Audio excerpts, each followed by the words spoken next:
My name is Elena S. Blair, and I am a lifestyle family photographer based in Seattle, Washington. My tip for you is to make sure that you maximize every single pose that you execute when you are doing a family session.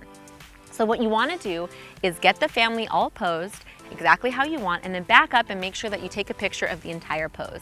But then what you can do is you can come and walk around that pose and capture all of the little moments that are happening. So maybe it's mom kissing her little one on the cheek, or maybe it's even mom's hand on the little one's back.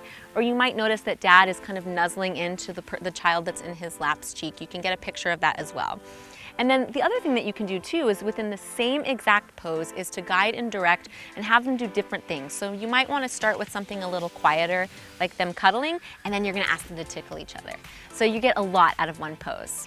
For more tips like this, watch my class on KelbyOne.com.